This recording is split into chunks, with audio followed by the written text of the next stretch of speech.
હવે આપણે ખાસ પરેશભાઈ રાજપરાનું આપણે જોરદાર તાળીઓથી તેનું સ્વાગત કરું છું. હું એમનું હાર્દિક સ્વાગત કરું છું. પરેશભાઈ રાજપરા એક એવું વ્યક્તિત્વ છે, હું તો એમને વર્ષોથી ઓળખું જ છું. નિલેશભાઈ રૂમાણી શું કામ કરી રહ્યા છે કહું, એક નાનો દાખલો આપો એમ કે સારા લોકોને સંગઠિત કરવાનું કામ કરી રહ્યા છે.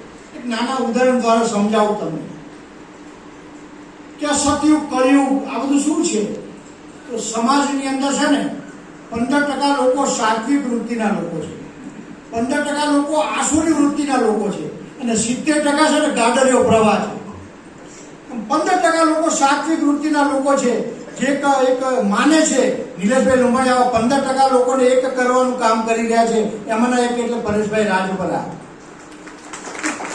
હું વ્યાખ્યા સમજાવું કે જ્યારે સાત્વિક વૃત્તિના લોકો એક જ થશે, અત્યારે કેવું છે 70% ગાડરિયો પ્રવાહ છે, એટલે કેવું છે કે ઘેટા બકરા જેવું છે. એને નથી, એને એક જ વસ્તુ છે કે જે લોકોનું સંગઠન હશે ત્યાં જવું. જો 15% સાત્વિક વૃત્તિના એક લોકો થશે તો 70